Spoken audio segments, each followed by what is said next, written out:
بہت سارے دوستوں کے پاس یورپی ملکوں کے کارڈ ہیں، ریزیڈنٹ کارڈ، اور انہوں نے پرتگال میں بھی فائل لاک کروائی ہوئی ہے، لیکن ابھی نئے کیسز سامنے آ رہے ہیں کہ جن کے پاس کسی اور ملک کا یعنی اٹلی، جرمنی، فرانس وغیرہ کا ریزیڈنٹ کارڈ ہوگا، پرتگال ان کو کارڈ ایشو نہیں کر رہا. ٹھیک ہے جی، میں بہت سارے لوگوں کے ایسے جانتا ہوں، کمپلینز آئی ہیں. تو اگر آپ بھی اپنا ٹیکس جمع کروا رہے ہیں لیکن آپ کے پاس کسی اور ملک کا، یورپی ملک کا کارڈ ہے، تو جب آپ کے فنگر پرنٹس آئیں گے تو ان کو پتہ چل جائے گا. پھر وہ آپ کو کہیں گے کہ جی جس ملک کا کارڈ آپ کے پاس ہے وہ ود ڈرا کریں، پھر ہم آپ کو TRC پرتگال کا جاری کریں گے. یہ ایک آپ ذہن میں بات رکھیے گا.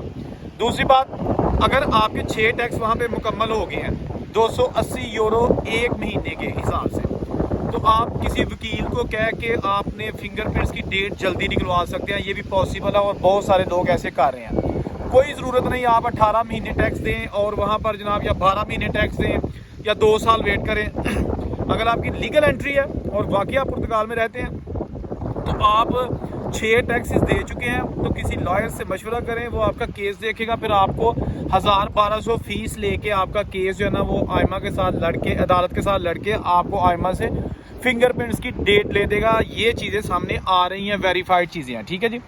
دوسری چیز، بہت سارے لوگ کہتے ہیں کہ جی ہم فیملی کے ساتھ پرتگال جانا چاہتے ہیں. بھائی فیملی کے ساتھ پرتگال جانے والوں کو میں یہ مشورہ دیتا ہوں کہ آپ پہلے سنگل بندہ جائے، وہاں جا کے خوار ہو لیں. اکیلا بندہ جو ہے نا وہ پھر بھی برداشت کر لیتا ہے. فیملی کے ساتھ نہ جائیں. دیکھیں جب آپ کو TRC کارڈ مل جائے گا تو فیملی تو ویسے ہی آپ بلا سکتے ہیں. جب فیملی بلا سکتے ہیں تو ان کا بھی اپلائی کر دیں. مقصد یہ ہے کہ ایسا طریقہ اختیار کریں کہ آپ تنگ نہ ہو جائیں. مجھے ایک دوست کا میسج آیا، انہوں نے کہا جی میں کچھ سال پہلے پرتگال گیا، وہاں جا کے میں نے TRC کارڈ بھی لے لیا 1 سال کے اندر فل ٹیکس دے کر. اس کے بعد کیا ہوا کہ میں نے وہاں پہ ذہنی اذیت میں مبتلا ہو گیا. 1 سال کے اندر بے روزگار رہا، کوئی کام نہیں ملا. اگر کوئی کام ملا بھی تو دیہڑی والے کام کو تھا کوئی. میرا بڑا خرچہ ہو گیا اور میں ذہنی اذیت میں مبتلا ہو گیا. جب مجھے کارڈ ملا میں کارڈ لیتے ہی پاکستان چلا گیا، اس کے بعد پرتگال نہیں آیا. پھر میں نے امریکہ کا ویزا لگایا، پھر میرا امریکہ کا ویزا لگا اور آج میں امریکہ میں بیٹھا ہوا ہوں، ریدر دین کہ میرے پاس پرتگال کا کارڈ آ چکا تھا. لیکن کارڈ آ بھی گیا تو میں نے اس کارڈ کو کیا کرنا ہے، وہاں کام تو کارڈ لینے کے بعد بھی بہت مشکل ہے، بلکہ نہ ہونے کے برابر ہے. یہ چیز بھی ہو گئی. اب بات کریں گے کہ پرتگال میں جو لوگ اس وقت موجود ہیں وہاں پر بے روزگاری ہے. بار بار ہم کہہ رہے ہیں بے روزگاری ہے. آپ ضرور جائیں لیکن ذہن یہ بنا کے جائیے گا کہ وہاں پہ کام نہیں ہے. ٹھیک ہے، وہاں پہ آپ کو گھر نہیں ملے گا. شیئرنگ میں آپ پھر بھی رہ سکتے ہیں کیونکہ آپ لڑکوں کے ساتھ شیئر کر سکتے ہیں، روم شیئر کر سکتے ہیں. ایک گھر میں 6 لڑکے 3 کمرے، 3 لڑکے ایک کمرے میں یا 4 لڑکے ایک کمرے میں. فیملی کے ساتھ اگر آپ کی بیوی یا 2 بچے ہیں تو آپ کو سیپریٹ پورشن چاہیے، جو کہ نہیں مل رہا. سمجھ آ گئی؟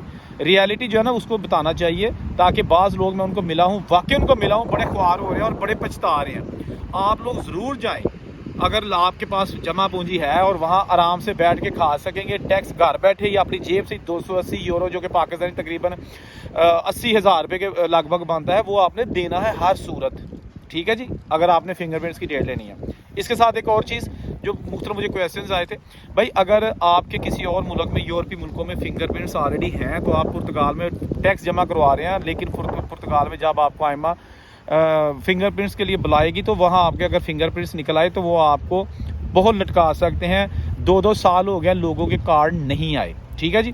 میرا ایک دوست اٹلی میں رہتا ہے، اس نے کہا تھا کہ میرے پاس اٹلی کا 5 سال کا کارڈ ہے، میں نے پرتگال میں بھی پیپر جمع کروائے ہوئے تھے، اور جب فنگر کے لیے گیا تو انہوں نے کہا کہ آپ کے پاس کارڈ جو ہے نا اس کو ود ڈرا کریں، چھوڑ دیں. تو میں اٹلی والا کارڈ نہیں چھوڑنا چاہتا تھا. میں نے ان سے تھوڑی سی بحث کی، بہرحال انہوں نے میرا فنگر تو لے لیے، لیکن ابھی جو ہے نا وہ تقریباً 9-10 مہینے ہو گئے ہیں، کوئی کارڈ کا پتہ نہیں، کوئی ای میل نہیں ہے. وہ ٹیکس اٹلی میں بیٹھ کے دے رہا ہے. ٹھیک ہے نا.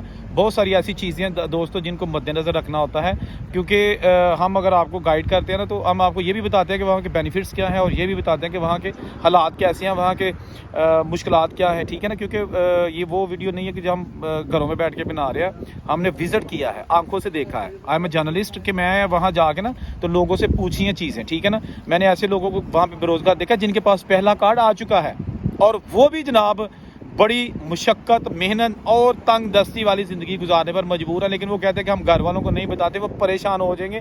وہ کہیں گے کہ جی چھوڑو سب کچھ، دفعہ مارو، آپ واپس آ جاؤ. آپ کم از کم جو روٹی ہے 2 وقت کی وہ تو آرام سے کھاؤ گے نا. ٹھیک ہے نا. ایسی کیا روزی کا فائدہ کہ آپ کو روٹی نصیب نہیں ہے. لڑکے بیچارے 3 کے بجائے 2 ٹائم کا کھانا کھانے پر مجبور ہیں اور کوشش کرتے ہیں کہ کسی طریقے سے پیٹ کی آگ کو بجھا لیں.